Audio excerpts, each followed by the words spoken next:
All right, good morning. Welcome back, everyone. I got my regular guest on for Fridays. I got Emily Lopez. So, morning, Emily. Hey, how's it going?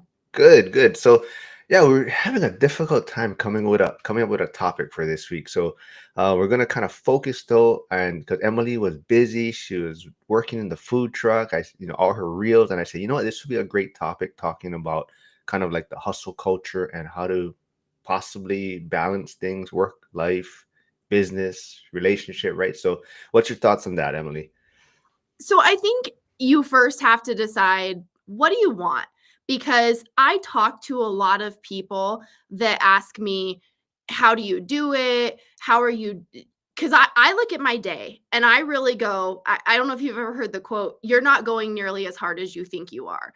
And I really think I could fit more into my day if I was a little bit more efficient. And so people are always like, I don't know how you do it. Because so we have a real estate brokerage, we have a food truck, we have rental properties, we're flipping houses, we're just involved in a lot of stuff. And I feel like I really could squeeze probably like 2 to 3 more efficiency hours out of my day because I'm not very organized, and my husband kind of gives me a hard time about this sometimes because he used to be an officer in the army. So he is very organized. Every once in a while he'll help me with something because from the beginning he said, I don't want to be involved in the investing. And every once in a while, he'll help me with something that I need an extra set of hands or it's too heavy. And he always comments on how inefficiently I work. And so he's like, if you would streamline this a little bit more, you really could get more done. You're working hard, but you're not working efficiently. And he's right. He 100% is, but I was the kid in elementary school that all the teachers tried to put on Ritalin and my parents would not medicate me. My mom put me on a treadmill actually. And so one thing I've always done when I had stressful situations coming up is to make sure to exercise. Like if I'm going to get on a long flight, I make sure to do a run before. Like I got to drain myself.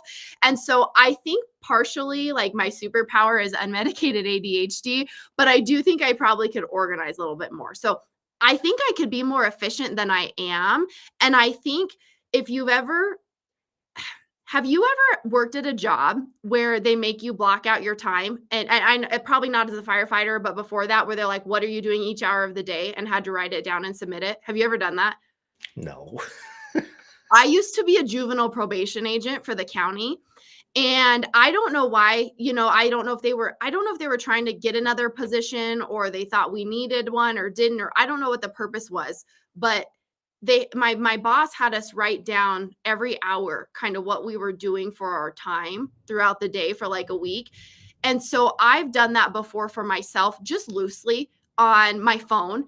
And you realize how much time you're wasting, even if it's like driving across town to go to Home Depot, or that's the one for me. My husband, he gets our Home Depot receipts to his email because we get a military discount. And he's like, "You went to Home Depot 7 times today. What is wrong with you? Like, how can you not be more organized than you are?"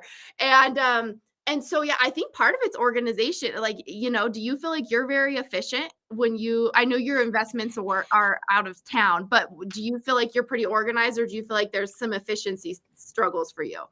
I think there's always some struggles, right? Like you're saying, you always think you can do more, or there's better systems you can put in place. But I think talking about superpowers and things, so mine is always that I kind of just roll with things. So it's easy for me to just kind of let the day go, do things this, what. But I do struggle with, and maybe it's because I am putting out a lot of content out there now, is that I do get a lot of messages from people, and I feel like they're supporting me, so I need to reply to them and answer their question or try to help them out. So that's where I'm trying to find this balance still yet is, I'm getting more questions from people, and it's just trying to fit that into what else I'm trying to do. And that's the hardest part for me right now. But as far as, I think part of it is because I'm lazy. I'm kind of like Dion. So that's where the efficiency comes in, though. But the only struggle I have too is that because I'm on social media, I get caught up in trying to find ideas while I'm looking on social media, like what, like how we're trying to figure out this topic. and then I get caught up looking at other reels and content, and I kind of drift off, and then like you're saying, it wastes time somewhat, right? So I could be doing more, but I think it's just my personality does keep me kind of balanced to some extent. Do you think one thing I would recommend, just as far as the content piece, is when you I'm gonna open up this chat just so when people show up, we have it. So when you get questions, and I know you do a lot of group stuff, like conversations with people and facilitating, but it would be probably just you. But instead of sending a message response, making a quick video response, and that becomes a reel, and then you can tag them in it and they're getting their response, or send it to them if it's a private question and they don't want it to know it's there specifically. But then you're pumping out more content and you're also addressing all the questions, because as you get more subscribers, that's going to be an easier way to kill two birds with one stone. Absolutely, I should do that. But I'm falling behind too because we're doing so many live streams that I'm falling behind even like grabbing shorts from those. I got to figure out. I might just have to outsource it at some point. I never want to do that, but that's just something I may have to start doing. But at least But for your answer, that could be really informal. Hey, I got here's a topic. Here's, film it, bam, put it in CapCut with the AI where it puts the text on for you. Make sure it's right, because a lot of times mine are like, that's not the word I said, and I see that all the time on Instagram. People don't edit it and just post it. do It you does. actually edit that? I make sure that the words are right because obviously I talk Oh, fast. I don't A even, lot I of don't times I'm even bother like, with not that. the words that came out of my mouth. I don't even bother with that. Yeah. That's too. But tuning in is Brady Morgan. That is the individual from the other day that tuned into some of the live streams. He is, or could be she, but is in Wyoming. Brady, where are you at in Wyoming? J- Jeff, who joined us last week, says, "Listen to Emily telling you how to be efficient." Baby, I'm Well, trying to get better.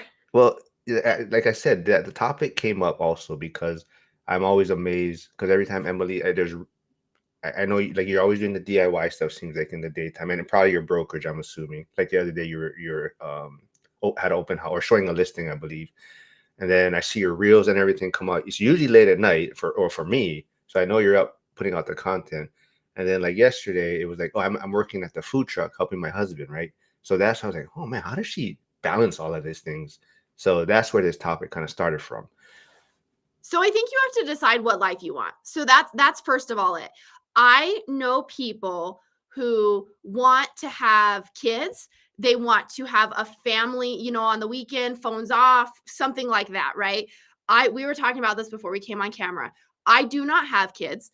I do not want kids. Watch, I'll be the person that, like, I have a friend, and her and her husband did not want kids, and she got pregnant at 44.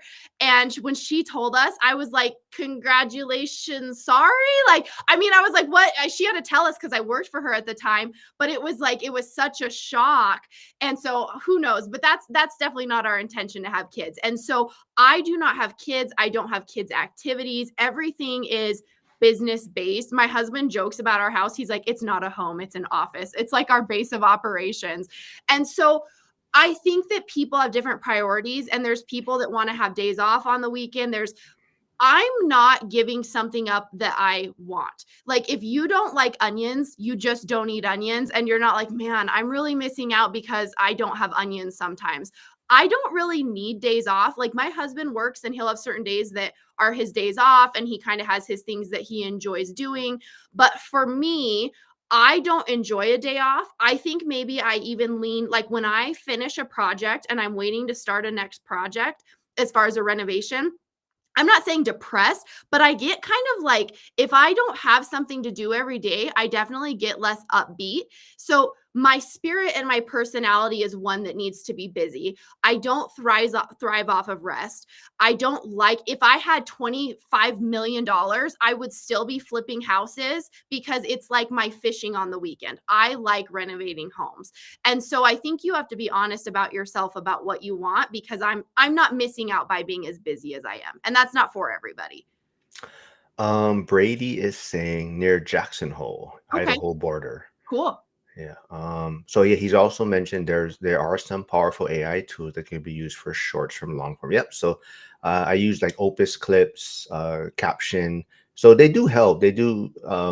make things a lot easier. But like, well, for Emily, it goes an extra level, right? She's editing whatever words come out, right? That so it's the correct words. I just once it puts it out, I use it. But there's still like for like these, if I put this long form in, the faces still sometimes aren't aligned in the editing, so I gotta fix that. And then, like I try to showcase my guests more, so I try to edit it to where you guys are on the camera more when I'm editing the reels.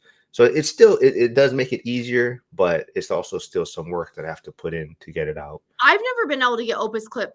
I mean, I everyone always says that. Every time I use one, and for the DIY content, maybe it's because the logistical order makes more sense. Mm. But every time ever I have tried to put something in there, the result is so stupid. It makes zero sense.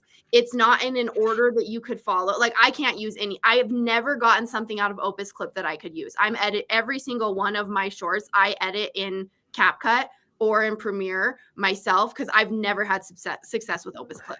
Really? Yeah, it's always something real stupid. Anything I've done with AI, which I'm not very techy, so I know Opus isn't that way, but with AI, I might not be. I don't have the skills to prompt it properly, but I have never got something out of there that is not just absolute a jumbled mess. Well, I'm not sure if you want to answer this or dig into it, but you can pass on it if you want. But Flavio is asking, wait, why not kids? Sure. So I feel like everything that I do. Like, I see a lot of people that have kids because I feel like people think you're supposed to get married. You're supposed to then in a couple of years have kids. Like they just kind of do it because it's the steps that they feel like they're supposed to take. I have a couple friends that have kids that are and I like kids. Like I enjoy we have really good friends kids who are like they call us Aunt Emily and Uncle Dallas. We're family and I love them and I love kids, but I feel like kids is a huge responsibility and I feel like a lot of people have kids and they don't cherish how serious that is. And they do not seriously understand the responsibility in forming the mind of a child and loving them and caring for them and how very much important that is. The way you speak to your child is going to be their inner voice for the rest of their life. And you are forming a human being that could help or hurt the world. And so for me, because I am so busy and because I put so much time into everything I do feel like if we had kids, we would be excellent parents, but I do not feel that I want to make the sacrifices of all the other things I'm doing in my life that are necessary to be the quality and caliber of parent that I think is absolutely your responsibility to be if you choose to have a child. And I just think it's such a serious responsibility. I also think I have a friend, well, I know a lot of people, but like my real estate mentor and his wife, they were not able to have kids. They really wanted to and they tried to. They're in their 60s and 70s now and they couldn't. They tried everything and they couldn't have kids. And the amount of people that they have helped in their life, they have like 500 kids instead of having 2 kids. And I tell them this all the time. If you had 1 or 2 kids, you would have changed the world for those 1 or 2 kids.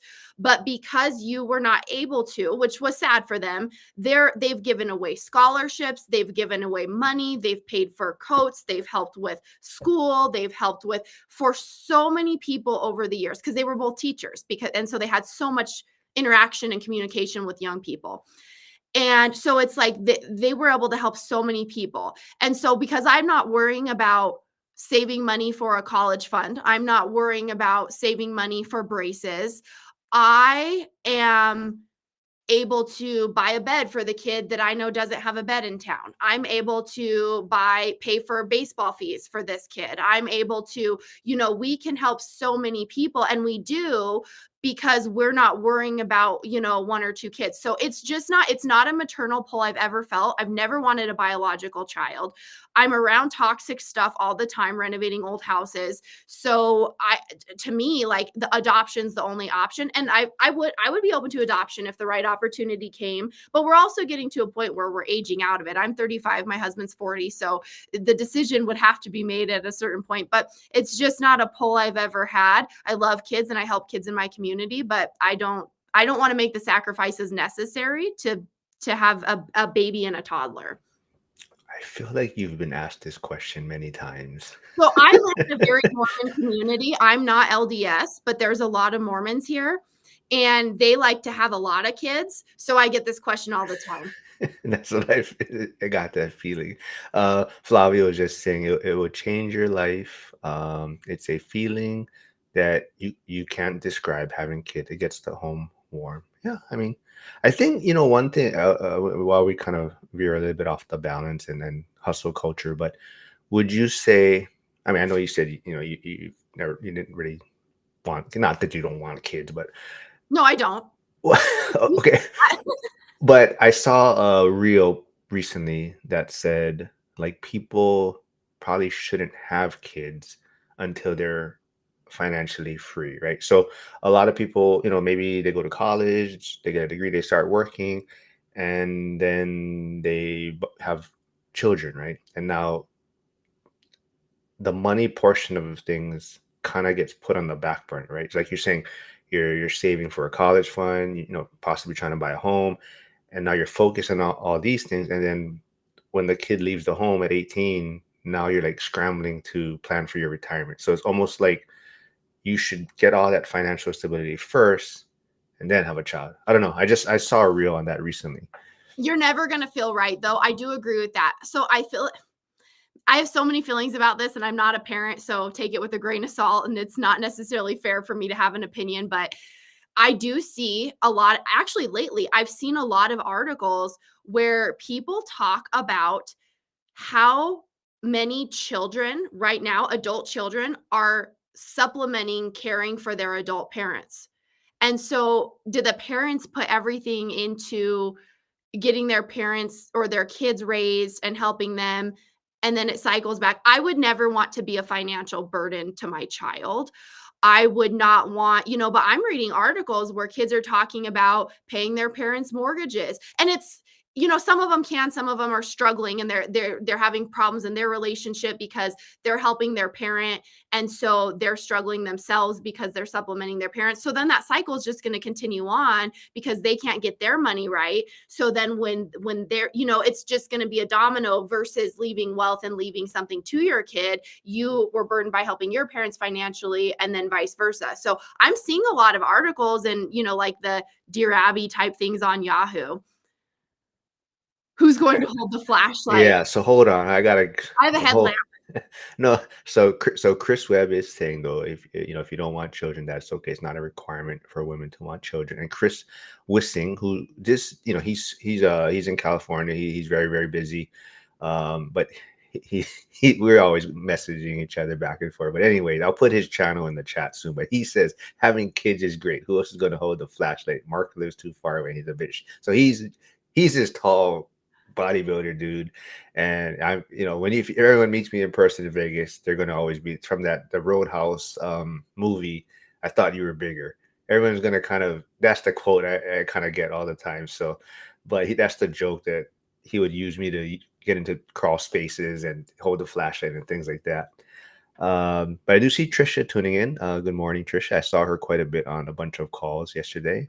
But yeah, I think it's an important thing you kind of mentioned too, like supporting aging parents. And what you just said was kind of what Dion always talks about. He didn't want to be a burden on his children, and that's kind of why this path to financial freedom got started for him. And I think the other thing too, and that's also why for me, it's setting up a foundation so that my son hopefully has the opportunity to start a family, if that's his choice, but to start a family earlier in his life, because the resources that I'm giving him gives him this foundation to start on, to where the spouse could stay home, stay at home parent and Mhm. things like that, right? So that he's financially set before he even has a family. So that's kind of where my plan is, trying to set this foundation and blueprint for himself. um And when I was young, that was because we talked about it. Wait, you are still young. Well, so me and my husband have been together, we've been married for almost 13 years. We've been together longer than that. And so when we first got together, it was maybe we will, maybe we won't. We're not, neither of us were really tied to it either way. But a lot of the decision for not wanting to do it young, like, because a lot of people in my community have kids very young. Again, there's a lot of LDS people where I live, so people are getting married and having kids right away. And for me, a lot of it was I was not going to have kids until I was in a good financial position.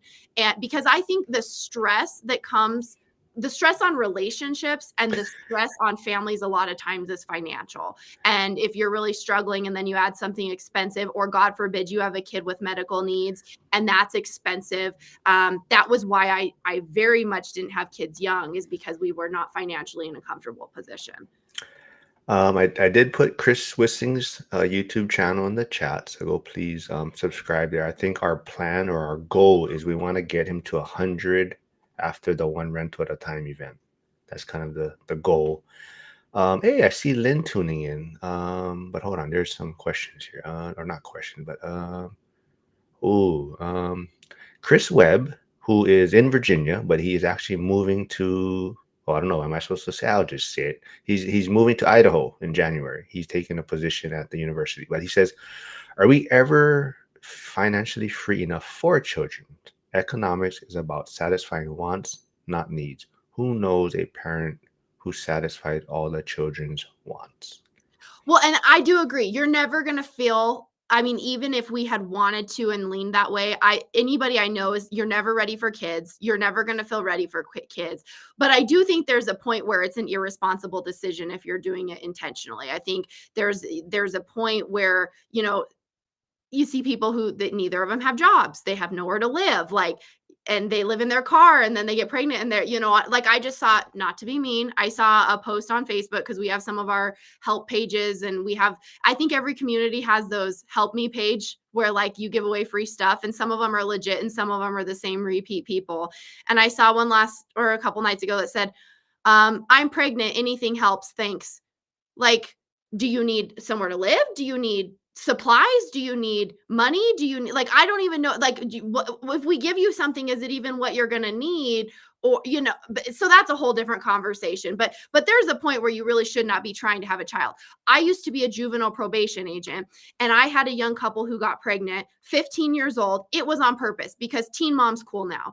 And she was just like, we love each other. She got pregnant, had a miscarriage. So then she wanted to be pregnant and got pregnant intentionally again. And then he terminated rights because he didn't want to be a dad when they broke up. Like, not the time. So I do want to say, like, there is a point, but, like, we have this culture with teen mom and all this stuff where kids think it's cool to get pregnant when you're 15. So I do want to put that caveat. I never judge anybody, but that's dumb. Charles says, "I sounded like you right before I had a daughter. Can't stop giggling." Accidental landlord. Steve says, "My wife and I love the Dink lifestyle." Have you ever heard of Dink? Yes. Yep. Dual income, no kids, for anybody that doesn't know what that is. But isn't there an addition to it? Dual income, no kids with a dog. I think Oh, it's Dink something. I'm Dink. with a dog and 2 cats. Yeah. So someone else. So Chris Webb does have a page for his cat on Instagram. Oh, So that's why he's saying something I'll to have to go cat. Yes. find it. We have 2 black cats. I don't know. They're not. Yeah. Chris, well, I forget was it Bat Cat? Bats, I forget the name of his Instagram page for his cat, but I'll go find it later. Brady Morgan is saying, "Never a perfect time to have kids, but I wouldn't trade being a parent for anything. The most positive life-changing thing I've ever done." Yeah, that's kind of the sentiment I have is say I think I was like you, Emma. I never, I wouldn't say I never wanted kids. It's just kind of it was like if it happened, it happened.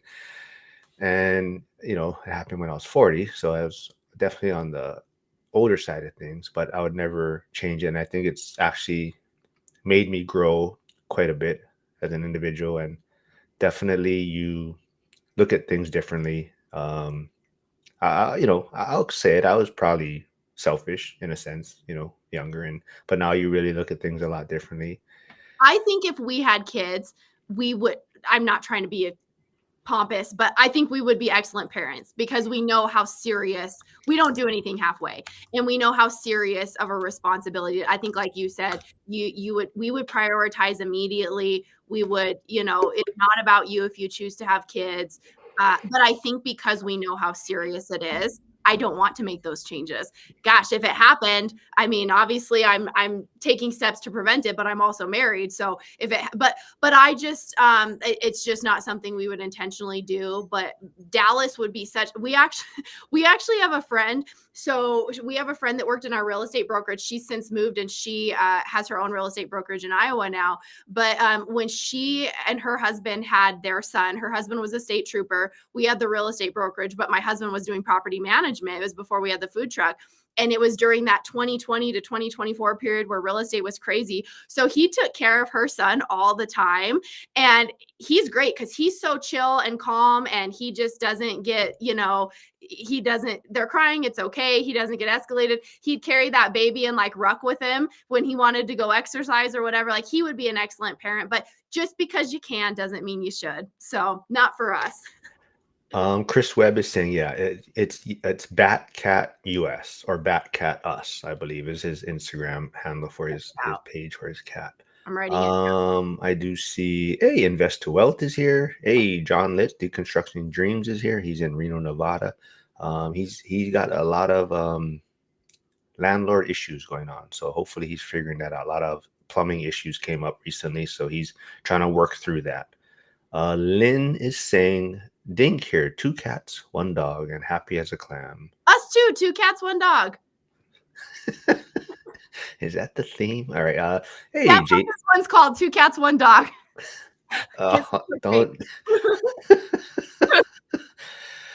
All right, moving on. Alex, the accidental investor, says, good morning, all. I choose 1 child and then got remarried and got 2 extra. I've got a 15-year-old up for adoption if anyone is interested. Yeah, hey, you know what? Jason is saying, should need a license to have a child, have a kid. Yeah, I mean, I definitely think,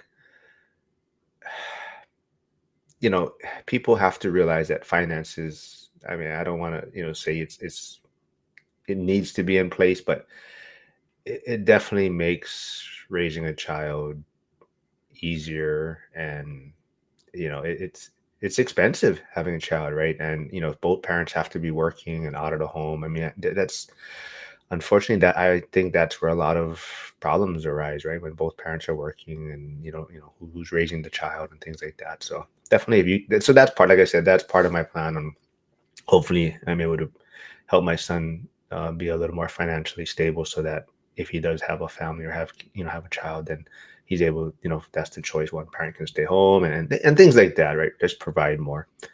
Flavio is asking, Emily, what do you think about the future without humans? I think he's talking about decreasing population if don't stake up.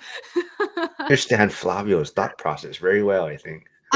So sorry, I was reading Flavio's comment and then another comment popped up in the chat. If anyone's wondering, go take a look over there. So I think that there's a lot of people having a lot of kids that should not be having a lot of kids. Everyone always tells me this because everyone's always trying to convince me to have kids because people think it's their business. And so I can't even tell you. I had this lady, I was at a house the other day. This realtor was having a broker's open house, but the homeowner wanted to be there. And somehow she asked me about kids and then told me how it was wrong that I wasn't having kids and I have no fulfillment in my life. Like this lady, I don't even know. But so I think there's a lot of people that are having kids that they're not taking care of.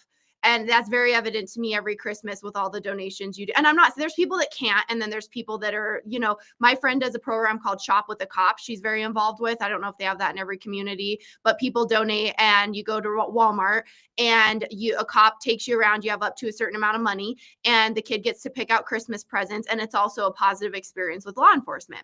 And what happened was they had to start taking all the tags off of everything because the parents were signing their kids up for Shop with a Cop.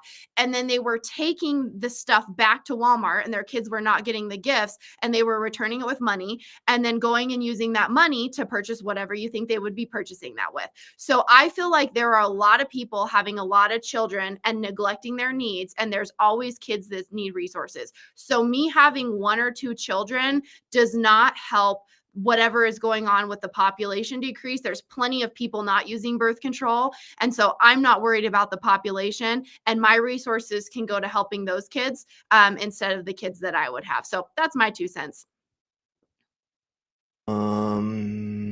So so Lynn is saying some of us grow without kids, and Lynn would probably struggle having kids because then she'd have to go to Costco, and she Oh, hates to yeah, go to. I have to buy a bowl. Janelle, who's in California, Janelle's in school also. She says, I have 4 kids, 3 of them within a matter of 16 months. Oh, I'm definitely losing my mind, but wouldn't change it for the world. Hmm. Janelle, any tips on staying balanced, I guess? I'm not sure if you have any. Chris Webb is saying Balance. it. So that's okay. There's going to be phases of your life where you are just surviving. Oh, absolutely. That's what I used to always tell people to even jumping into real estate. It's kind of like becoming a parent. Before you know the child's on the way, and you start reading all these parenting books and how to raise a child, how to be prepared for it. And once the baby comes, it's like everything's out the window. It's just survival. Like as long as as long as this kid survives, I've done my job. And that's kind of how it is. I feel like real estate. Everyone's reading all these books and following all these podcasts and trying to get all this information. But at some point, you just got to jump in, and it's just surviving, right? It's just figuring it out along the way. And that's kind of how I relate real estate and having a child.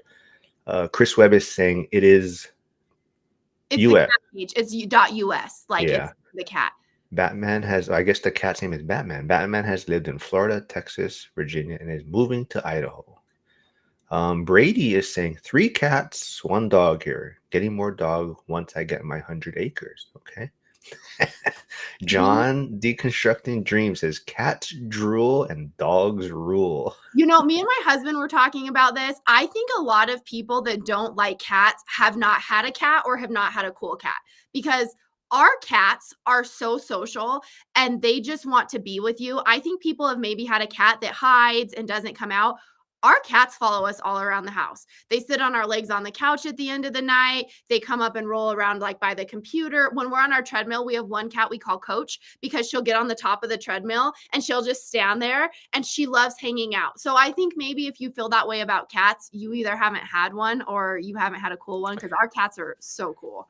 And he doesn't wear Crocs. So something is wrong with John. He doesn't like Crocs and he doesn't like cats. So, but Well, that's my bad. wait a minute. Crocs is amazing.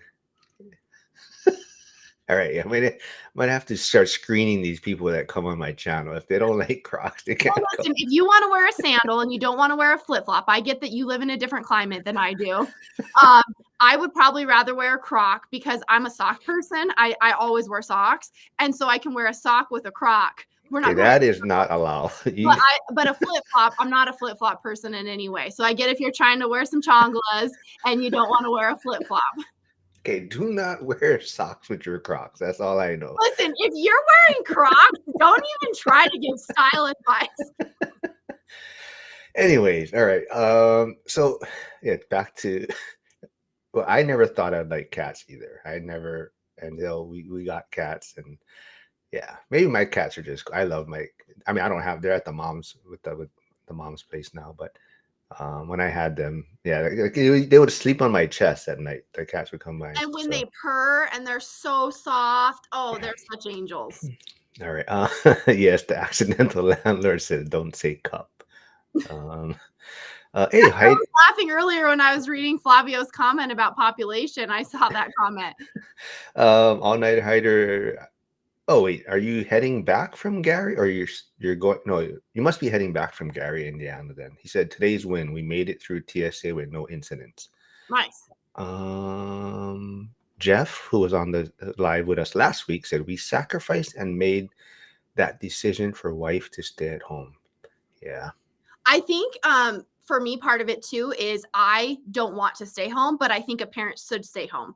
Well, okay, I'm not, again, not telling everybody what they should do and not judging if you do something else.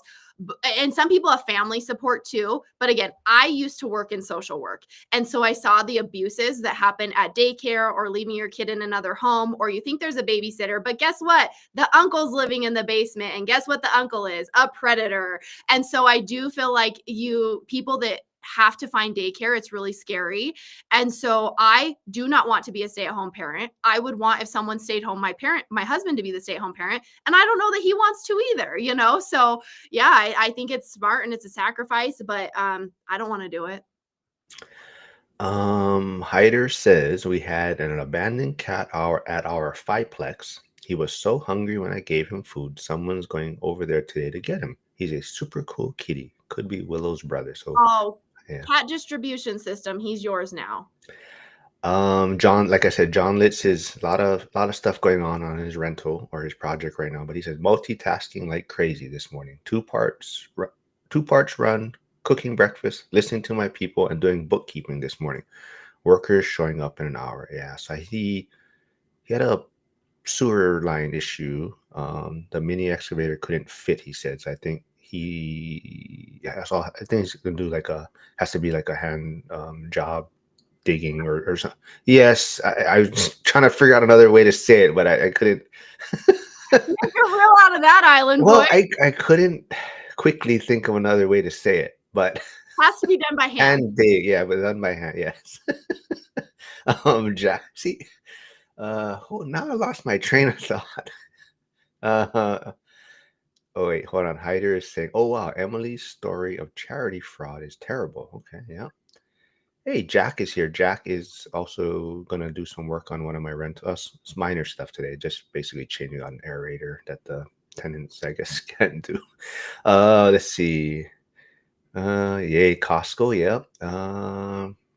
Oh, Deconstructing Dream says everyone wants to see the baby pics. Why don't they want to see the house pics? So he Agreed. has a cool Airbnb in Reno. So Uh-huh. he has it all themed out, and yeah, so everyone got to go check. I'll put his YouTube channel in the chat right after this. But he was using the VR goggles before to do like a mirror. Like he had his, but that's how he was following the design. Oh, Yeah, interesting. yeah. But I'll say it. He's old, so he's old, but he was trying to figure out. So it's super cool that he was trying to do it. But he said at first, like he was knocking over paint cans and all kinds of stuff. Chris Wissing, 2 boys, 1 cat, 1 dog. Chris Webb, yeah, Batman is like a dog. Chris Webb says. John Litt says I'm allergic to cats. They make my throat close, so I can't breathe. I would live on Benadryl. I love cats. They're what fulfills me since I don't have children. Um, Flavio's asking Emily, what I'm worried is all your property in the future. So he said, add me to your will. Oh, Brady, you sound like John Litz. He says, you lost me on Crocs. I wear boots. Well, Yes, John.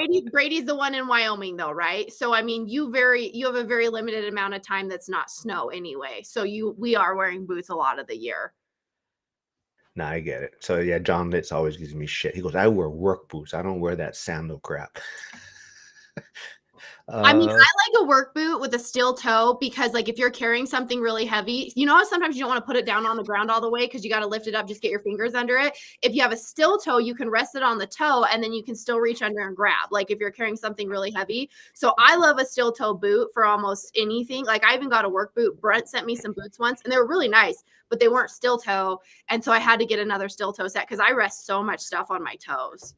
yeah, I mean, I have steel toe at the firehouse, but there was a study saying how bad it is for you though, like your knees, your hips, your back. So I think a lot of guys are trying to push not having to work the boots if we're in the station, pretty much, Oh, or something like that. There's this study saying, oh, because we're required to wear it whatever 8 hours a day or during our shift, that's where a lot of the hip, back, knee injuries are coming from.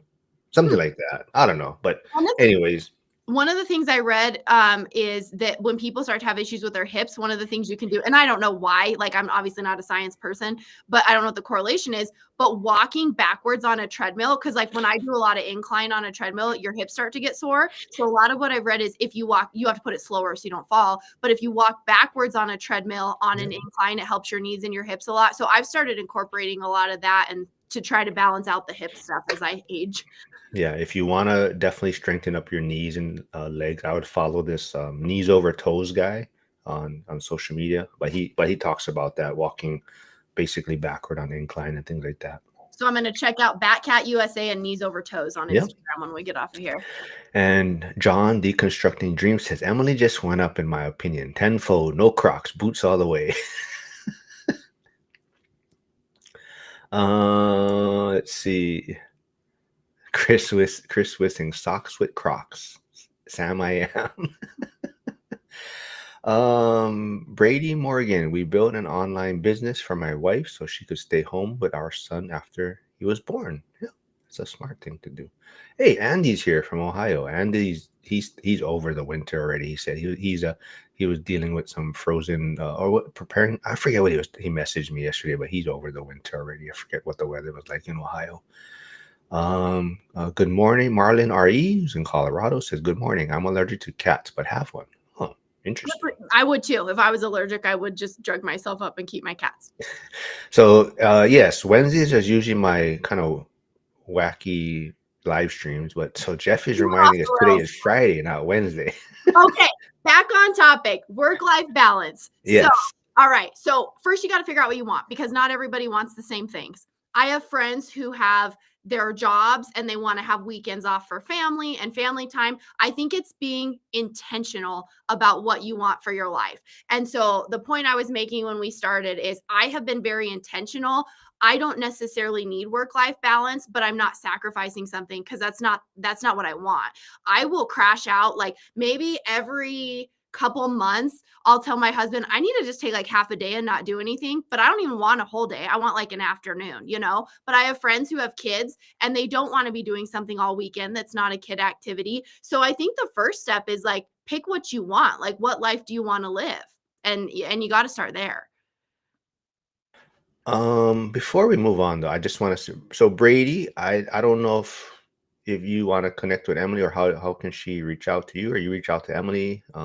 But I know you're in Wyoming also, but We're pretty far apart. Like okay. Wyoming is big. So Wyoming is really spread out. It's just, there's the small population, but like it takes hours to drive from place to place. But just find me on Instagram, Brady, if you want. My Instagram is at emily.a.lopez. And then we can message on there and I'll follow you if you find me on there.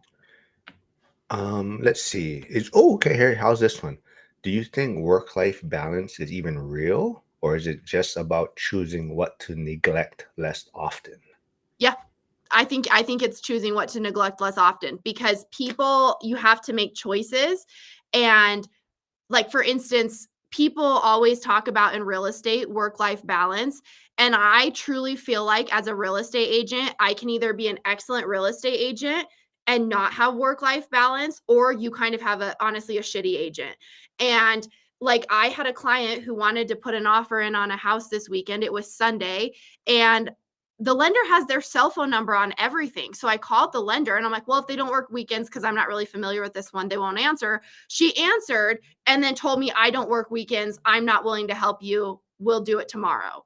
And like, you potentially are missing out on a proper, like, don't put your cell phone on all your work stuff if you don't work weekends. I feel like the one thing I will want to eliminate is also own my brokerage, but being an active real estate agent. If you're not going to answer your phone for your clients to be able to have their house shown on weekends, you're not doing a good job. And so I eventually will still be an investor, but not be a real estate agent. But like, I think there's certain jobs that if you're not willing to answer your phone on the weekends, you shouldn't be in those jobs. And so, yeah, I think it's priorities. There's agents that don't, they only put their office number on, they don't put their cell phone number on, and they're doing their seller clients an enormous disservice. That might have been operable, 20, 30 years ago, but now you can't not answer your phone and do a good job. So maybe that's not the job for you if you want to have weekends off. So Brady Morgan doesn't really have any other social media. He says he does. That's his YouTube channel, though. That's his email is in there, I believe he said, Okay. or his contact info. Okay. And Hyder did put his channel in the chat, so everyone go please subscribe over there. And Brady's been tuning in a lot recently, so hopefully he's getting a lot of good information, and maybe we'll get him on the show at some point. If he's willing to go off topic a lot and kind of talk about random stuff. But yeah, I definitely think, I don't know if neglect is the right word, but I think like for myself, that's kind of, people always wondering why I get up so early or they message me and they're like, why are you up at this time? So, or even my live streams, why they're so early. But a lot of it is that's how I'm not neglecting my son, I guess, in a sense, right? So he has his things after school, flag football or taekwondo and things like that we have to do. So this is my opportunity to get my work done, my live streams done. So if people know that I don't usually live stream, that very rare that I'll do it later in the day. And it's just because I have other stuff to do. So usually this is the time that works best. If I do have him, he's sleeping right now, right? So I just try to navigate it that way. So I think within the day, I guess I'm balanced for the overall day, but it may not seem like it if like you're doing all these things, but it's just finding the time to kind of incorporate things into my schedule. But you're making an intentional decision, and most people would not want to get up as early, so you're making that choice and that sacrifice that a lot of people wouldn't to fit it all in. Yes, but then so I guess in a way I know it's not probably the best for my health, right? Like, so it's a slight trade-off now to get to a point because once he graduates or whatnot, and then I have more free time in a sense, then I mean so I do work out early. That's why I get up early too to work out, but I have probably lessened the amount of workout I started doing all this type of stuff. But I'll probably get back to that. So like even like Zuber, right? He is more focused on his health kick now, but he's already reached that financial freedom point. So Yes. it's easier for him to focus on this other part of his life, right? But I also feel like you don't want to neglect it all the way too, because I always see this. It seems like once somebody gets wealthy, and I feel like 5, 10 years ago, you really saw this on social media. All these people that were really well off financially, they had made their investments, whether it was real estate or they sold a business or whatever. And then they're like on all their health kicks about their cold plunges. But it's like when you finally hit financial freedom, you were overweight and you're unhealthy, and now you're taking it seriously. It's like, you see all those things and they're like, here's my morning routine as a millionaire. Like, yeah, because now you're good, right? And don't neglect, keep a baseline, right? Like maybe you're not training for an ultra marathon, but you're running 3 miles a couple days a week, right? Or you're fitting something in. Don't neglect it to where you're so far gone, or maybe you have a lot of health issues by the time you can. But there's also times where, like 2 years ago, I ran an ultra marathon, but this year I would not have had time to train because I was literally running hours a day. And so I cycle, I can't do that forever. When I'm flipping a house, I'm not training for an ultra marathon, but maybe in a lull between houses, I need to fill my time and keep busy. So then I train for something like that. You can't have that millionaire routine when you're trying to build something. I just think people see those routines and it's like, that's not what made them wealthy. Hustling and struggling and sacrificing made them wealthy. Janelle is saying, been in survival mode for 6 years. Now that the twins are in school full time, I do checklists and work out to keep my sanity. Being a stay-at-home mom wouldn't be possible without our rentals. Yeah. Yep. Hey, Harrison's here. What's up, man? He's in Virginia. He just got back from Japan. Um, John Litt says, been on call 24/7 for over 20 years. No idea what balance is. I just want to do what I can to make tomorrow better. So I do want to touch on. So John Litz is very every time when he sees like out of state investors or topics on that, he's always kind of in that. Man, I don't know how you can do that. Because he's very hands on and. A lot of times he's doing the work because he feels people don't do it the way he wants it done. But that's kind of why you are actually looking to possibly invest out of state, right? Because you are doing a lot of work for yourself in your area, and you're finding that maybe not necessarily slowing you down, but it's just putting so much on your plate, right?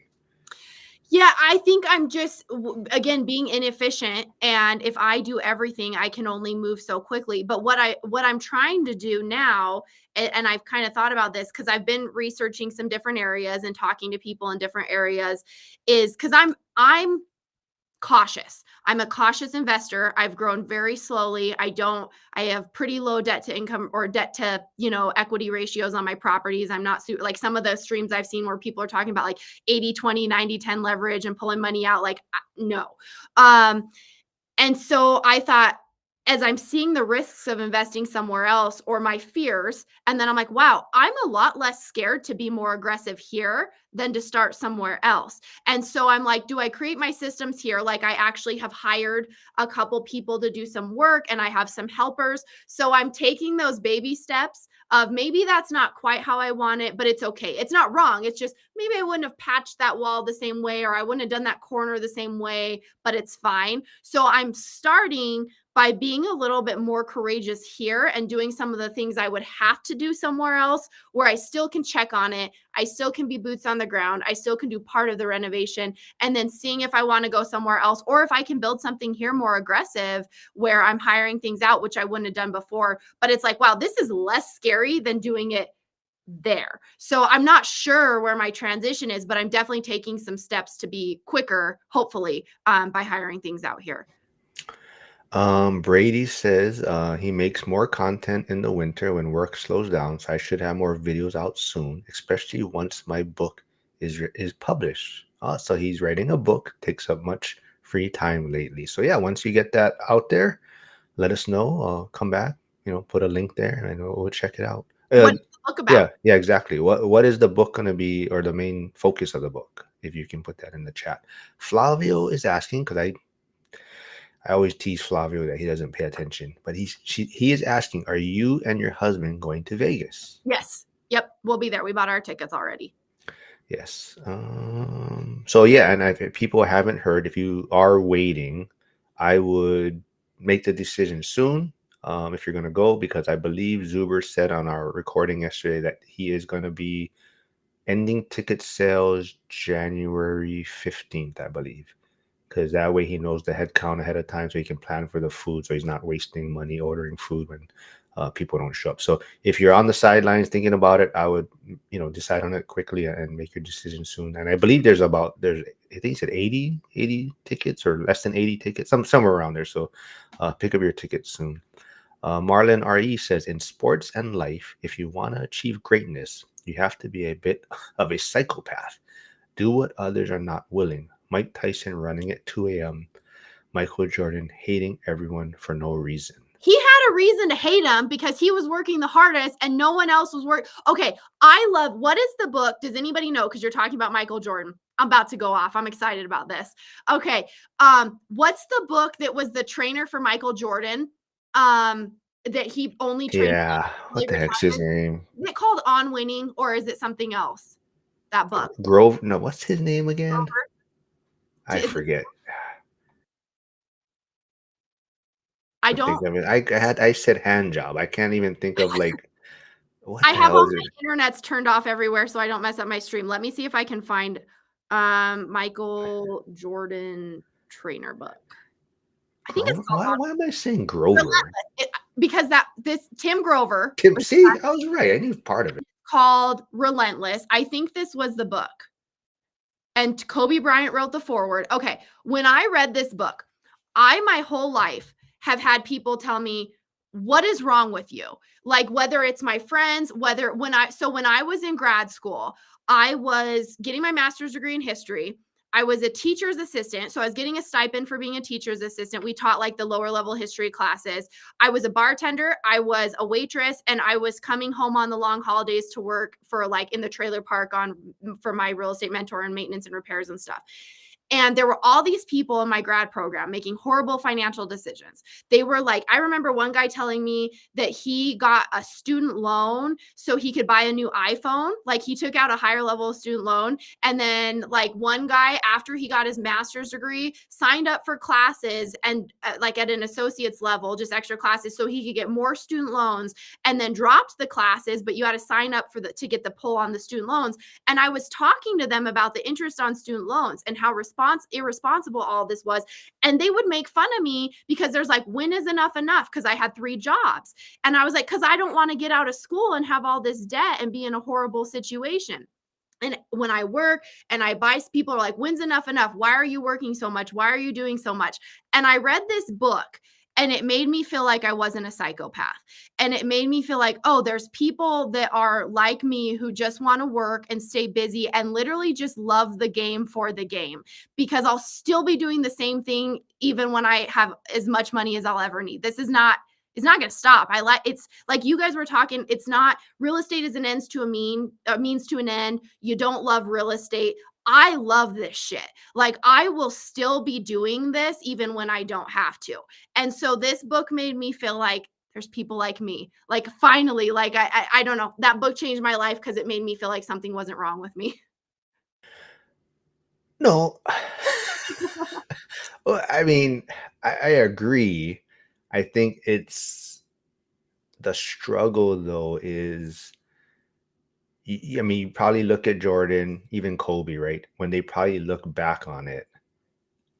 I mean, I'm just assuming, they kind of talk where they probably would do things a little bit differently because you kind of have to realize that maybe you are an outlier, like you're unique, right? In your, like I never liked Kobe actually when he was playing, but when he left the game, that was more when I started to be like, okay, I understand why he was like that now on the court.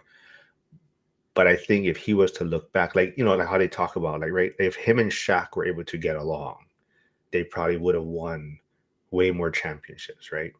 But it's because of their differences in personalities and Kobe's work ethic is what strained that relationship.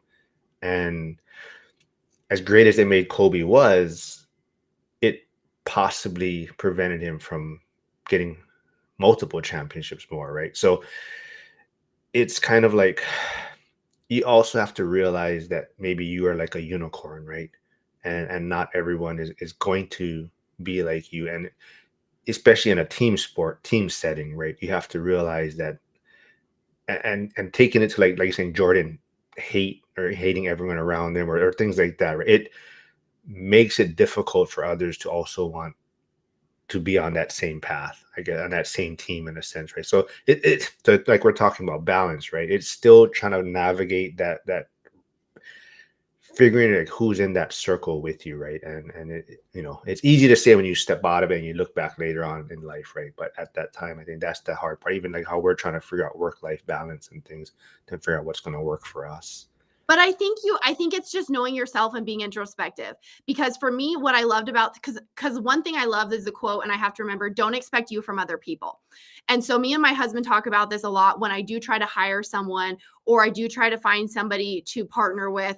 And I have never met somebody. And again, I do think someone commented a little bit of psychopath. I do think I'm not like like I don't have a conscience, but like as far as like I do think I have unmedicated ADHD, and that's part of why, like, I had a friend talking about medication and I was like, what if I'm lazy if I take medicine? Like, I think whatever's going on up here is productive for me.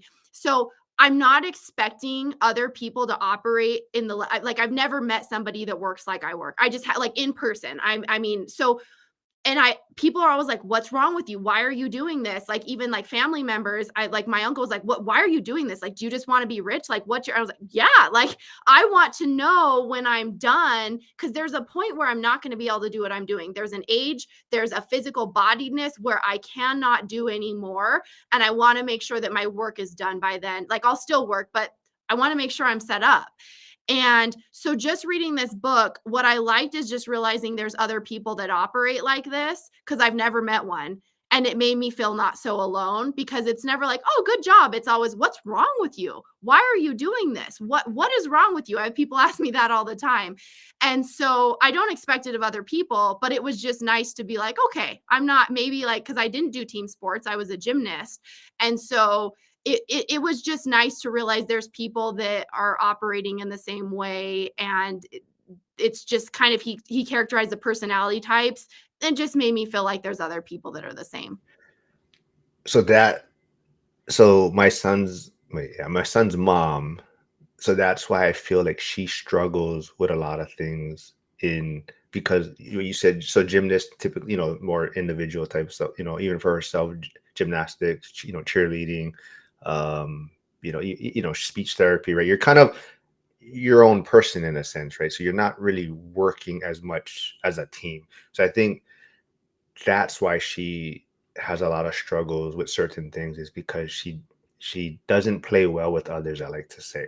And that's the struggle. And like you're saying though, you have to know yourself, right? So you have to know if you're like that, then yeah, you might be doing more work, right? You might be doing work because you want it done yourself, and things like that. So I think it always comes down to understanding who you are. And I always talk about it too. That's why sometimes I struggle when people are getting into real estate and they're not pulling the trigger on something, because like I tell people, I'm an outlier. Like it's like I'm just gonna do it, and we'll figure it out. And like we joked about before. Like, did you at the end of the day, are you gonna unalive? Are you gonna be unalive yourself, right? Are you gonna what's the worst thing that can happen, right? In a sense, so it's like we'll figure it out, and that's to the point. And I think if you don't, and that's why I struggle sometimes with people reaching out to me, and I'm just like, why are you just not buying this? Like this, it looks good enough. Just do it. You'll figure it out and you'll be okay. But then they start analyzing all these type of things about the deal, right?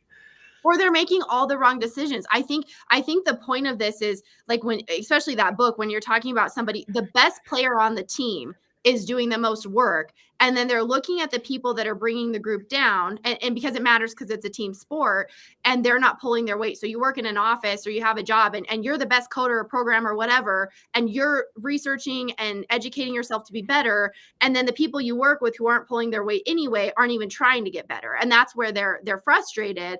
And so, like, I think the thing with real estate is, you have all these people, or any entrepreneurial, any business, people want to get into business and they'll be like, oh, I really want to, make my life better. But then, like, they're going on 5 vacations a year, or they're buying new trucks and cars all the time. So, like, everything that would prevent them from being able to start investing in real estate, they're doing it. So, like, we have all these people that want to change or they say they want to change their lives, but they won't make the sacrifices necessary to do that. And then they're constantly just around, but making bad decisions. It's like, ultimately, they have to make the decisions to get themselves where they want to be.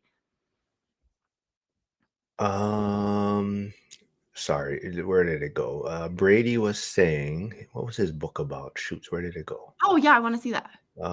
It is about, oh, okay, so it's about real estate strategy for retirement that doesn't require dozens and dozens of units. No one else talks about it, so I figured I'd share by writing about it. Okay, Cool. well, I don't know if it's going to be the same, but I'm just going to say this though. So we do have like Dion, Coach Carson, the financial freedom for the lazy person, Coach Carson, just kind of part of Zuber's community, the small and mighty. But I think Brady, to that point, it would probably be along that same mindset where it's not this mainstream, like you need hundreds and hundreds of units or doors to retire, right? So Dion is his kind of message is he wants the least amount of units, but the right amount of cash flow, right? So that's kind of Dion's message out there. And Coach Carson is definitely that small and mighty, kind of time freedom is what he's seeking for.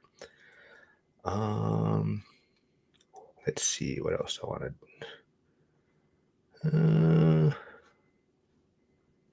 I like that too, because I feel, as you're scrolling through comments, I feel like there's, now that real estate's popular, I feel like in the last handful of years, there's all these people online that are just, it's like this pissing match of door count, right? But then they're not really actually making that much money. They just have a lot of properties. And if you bought less property, like if you had your number of this is what I want a month, and you get to that, and then you start maybe flipping to pay those off, but just keep those, or get a second job to pay those off faster, I think you'd be much more ahead than maybe somebody that had a ton of properties but had a lot of debt on them, or a ton of properties that had partners. I think people just feel like, because they want to be like the people they see online, they push further than they would actually need to. So I like this, Brady. I think you can get a lot farther if you're just tactical and maybe smaller. so Brady is just saying, yeah, Coach Carson, all right, he watches, but nobody knows the strategy he's writing about. Oh, Oh, okay. cool. Well, He let us says, know. I've looked everywhere to see if anyone does it. Or see, now you've piqued everyone's interest. So now, like Jeff says, Brady, put me on your list for a book. All right. What's So, your ETA for it coming out, Brady? good question. Let's see. There was one from Flavio. He said something about your hobbies, Emily, I believe. Where did it go? Shoots. Where did it go? Flavio was asking, oh, here, what is the hobby that you enjoy? Seems like you work a lot. And I think Brady was, oh, you do an marathon. So that was amazing. But Flavio's asking, what is the hobby that you enjoy? I literally like renovating houses. So my mentor, he's, retired. Well, he's retired, right? But him and his wife, they just bought another house to renovate. They just are, now that they're retired, they do it on their own schedule. If they want to work till 3, like when I started, I had to get it done. So I'd work till 3 in the morning, right? They'll work till 3 in the afternoon. They'll go get a snow cone. But they're still renovating houses because it's fun and that's what he likes to do. So that's my goal, is to do it slower. But I like renovating houses. I said earlier, it's like if you go fishing on the weekend, I like renovating a house. I really enjoy doing that stuff. So there may be a point where I get to them and I make them fancier and maybe don't worry about the return as much and just kind of do it for fun. But I like construction. That's really what I enjoy. And I like hiking. I do a lot of hiking. I like to run, but I really just enjoy construction. I see Lead Pray Huddle here. So, morning, Nick. I'll be live streaming with Coach Nick tomorrow at 9 a.m. Pacific. He's going to be my weekly Bitcoin wrap up individual. So, he kind of wants to do like a weekly wrap up, how Zuber does one with TY. So, that's what we're going to be working on. John, Deconstructing Dreams, says he gets the same things, gets weird looks when others are talking about the game they watched, the video game they played, the party they went to, and all I have to tell them is about his real estate. That's Uh, why you got to find real estate friends online, because everybody around you is sick of hearing about it. so that's kind of what Zuber said. That was his one big takeaway from the Bigger Pockets event that he went and he spoke at. He was there, and one of the biggest questions that he would always get from people that were attending the event was like, they don't have friends, or how do they make friends? Like, maybe they're a little bit older, they're jumping into this real estate, but it's kind of like there's no friends for them. And that's kind of why his school community, he's very passionate about, and he feels that's going to kind of be like his legacy. Like, people are going to remember him for this school community that he's put together. Because it is lonely, don't you think? I mean, if you have this passion about something and nobody around you cares about it, what's the laughing? I'll get to Charles's or comment after. He Oh, says I'm pushing him to buying a helicopter for his wife. oh, geez. He needs a helicopter community. Well, so I didn't even Jim, the grumpy contractor, is the one that started this whole helicopter thing, and it just took off. And now every time and his wife carries around, it's the helicopter joke that he has to buy her a helicopter. Oh, so Brady says he's finishing off review of the final draft now, and then self-publish, hoping by the new year, maybe even Christmas. Oh, very cool. Well, let us know. Put like a link in school. Is he allowed to do that? Can he put a link in there? Like, so if we want to go buy it or pre-order it, we can. He should be able to. I know some Believe so. places have rules about like self-promotion, so I didn't know Oh, I if don't he's care. allowed to put a link in school. Yeah, if you want, put a link. Oh, you know what? Now that Jeff commented, I did skip over a question from earlier. I forgot. He was asking if you wanted to help him with a home inspection, I believe, but he's commenting again. Said, Emily, do you want to do a live stream providing feedback on a housing inspection? Yeah, will you email it to me? Let me, Mark, I'm going to put my email in the private chat. I don't care if you post it, it's fine. Oh, And then if he emails it to me, we can just go over it live. You can put it public, I don't care. let's see. There is their email. And regionally, I will say there may be some things I'm not familiar with, because I know there's different building materials in different areas, but I'll look at it however I can. Brady Morgan says construction and hiking. That's my life. Snowmobiling in the winter. Nice. Chris, it's not because of realist now. Just Chris says no one at my office ever wants to talk to me. People, yeah, no, it's hard. It's hard to find people. It's like if you loved something that wasn't common for everybody else, you have the conversation, and then their like eyes are just glazing over. Well, I'll tell Chris it's for different reasons. They don't want to speak with him, probably. John Litt says, I got asked about hobbies as well. They don't understand that creating something beautiful from a crappy house is so satisfying. I feel like an artist at times. And the value of trades, I mean, people that really care about their trade, because it used to be, everyone would joke about their dad or their grandpa. They drive by and be like, I built that house. I worked on that house. Like, people aren't, that pride's not there anymore and people don't care. But like true craftsmen, those arts are dying. That's why I have the DIY channel on YouTube, because we don't like our building trades program that used to be at our high school is gone now. They used to build a house every year and sell it. It's gone. The program is not there. And there's not a place, unless you have a family member or someone that's going to teach you, for people that want to learn trades to learn them. And it is an art. I mean, some like tile work and good tile work and finish work. And, I am so passionate about it. I mean, I used to watch This Old House growing up and all that type of stuff. And people just don't have access to that. Brady says, I've been telling my wife for years I will buy a helicopter one day. I don't know if she knows how serious I am. I feel like if you've been telling her for years, how serious are you? I'm giving you a hard time. He says, office people are boring. I only lasted 5 years in the corporate life. Charles is at the airport right now. Hyder says, that's exactly what I'm running into in Gary, the regional construction learning curve. Ice is not a consideration in San Diego, as in frozen water. Yeah. Yeah. I don't know. I don't know if anything else you want to, I know we kind of veered off topic a little bit. I think it all kind of related though, just balancing. Well, maybe we'll wrap it up with, okay. I mean, I don't know how your husband Dallas feels. I've never, but maybe how do you communicate to your spouse when real estate investing starts stealing your time, your headspace, or your patience?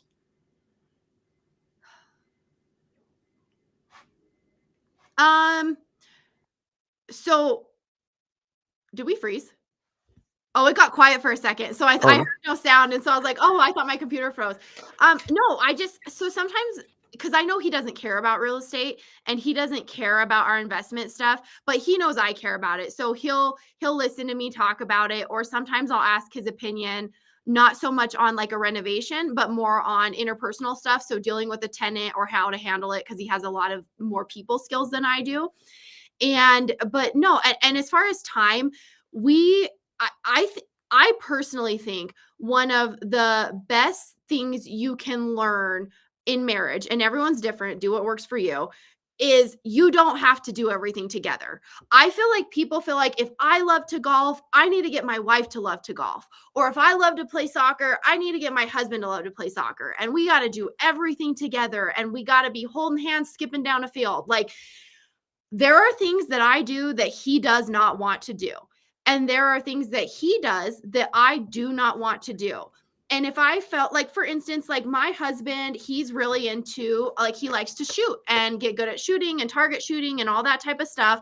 And like, I'll go sometimes, but he has people he goes and does that with and enjoys. I don't have to go 2 or 3 times a week with him to do that. I'm proficient with a gun, but like, I don't have the time to do that. If I want to be renovating a property till 9 or 10 at night, and he knows I'm going to do that, we have plans. Like, sometimes we're going to try to have dinner together. Sometimes this project needs to be done in a week and I'm going to be gone till 2 a.m. Like, it's just communicating. And if your partner is okay with that. But from the beginning, he knew that I was going to be investing in real estate, and I knew that he didn't want to be a part of that. So I think anything is hyper communication versus trying to force somebody to be passionate about something they don't want to be passionate about. Like, I know, like, my husband, he plays video games sometimes. My parents didn't let me play video games when I was a kid. And so, like, even the dexterity, like, I've tried as a teenager growing up, I always end up like in a corner looking at the ceiling, running into a wall. I'm not about to take the time it would take me to develop those motor skills, because I don't care. And he doesn't try to make me care, And so don't try to make someone do stuff they don't want to do. That's my 2 cents. And don't try to make me do something I don't want to do. All right, but do you listen to J-pop? Yes. That's an inside joke everywhere. But I guess we'll wrap it up with this one. And John is saying, Emily, I watched your latest video last night. Half the commenters were doomers. I thought it was good info. So what was that video John is talking about? Well, honestly, lately, like the last couple of videos I've done have been on the real estate channel, not the DIY channel, have been people just talking about, I don't think you understand how much risk you're taking on. People are going to lose everything, leveraging risk, the market's going to crash.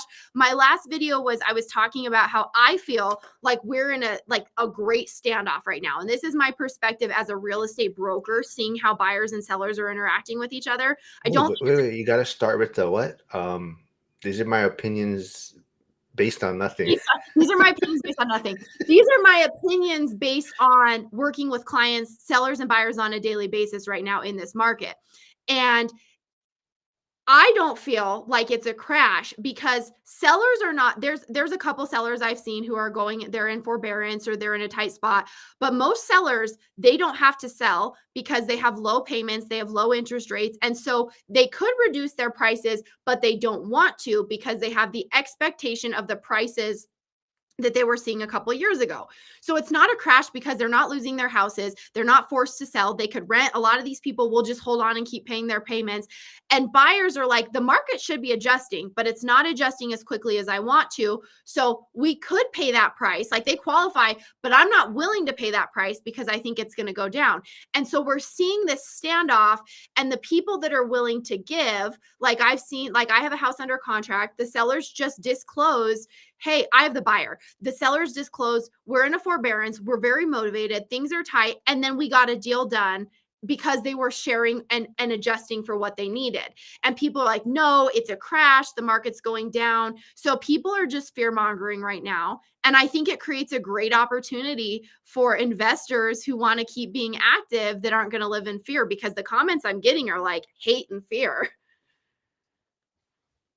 Jeff said he sent you an email with, Okay. I guess, the inspection. And hey, Tiffany's here. She says, Emily, so true. So, Tiffany, I will put both of Emily's YouTube channels in the chat. So, if you haven't subscribed there, please go subscribe there. And yeah, I think that's a great place to wrap it up. Any final words you want to say to anyone, I guess, before we end it for this week? I just think I kind of just said this. I think there's a lot of opportunity, and I think there's going to continue to be, because buyers are waiting because they think it's going to go down more. So a lot of people are unrealistic about how much they think it's going to go down.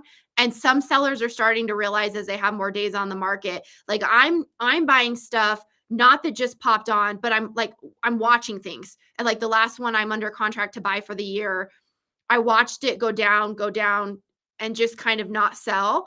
And I think these sometimes sellers, when they want a lot, if you go in on the first day and offer under, they're not going to take it. And now you've offended them. So if you come back later, your name on a contract is a sore spot in their mouth. And so if you just wait and watch and then come in once they have longer days on the market and they're starting to panic a little bit, they're going to be more likely to accept a reasonable offer. So I just think there's a lot of opportunity right now because of the fear. I think it's softening, but it's not a crash. I do not think it's a crash. I think it's just a melt. And so I just think there's a lot of opportunity right now if you're smart and you're getting things at the right price and you're buying long term. So I think it's a good time if you're watching. All right, everyone. Thanks for tuning in. I will just finish up with, I think, we kind of talked about balance, finding your community. But yeah, I'll leave it at that. Like Zuber talked about, right? Finding kind of your community, your circle. And I think that's going to help with your balance, right? If you're feeling stressed out there, if you're feeling you have a lot on your plate, I think that's why if you find people that are in this same path as you, you're going to realize that this is kind of normal in a Yeah. sense, right?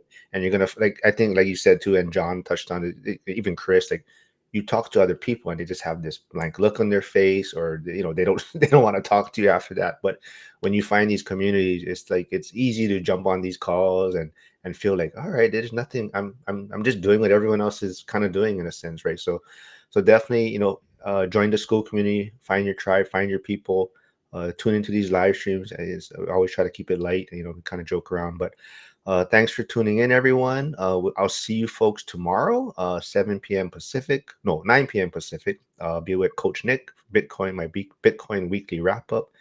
And I'll be back with Emily Friday next week also. So thanks, everyone. Have a See great you start to guys. your weekend.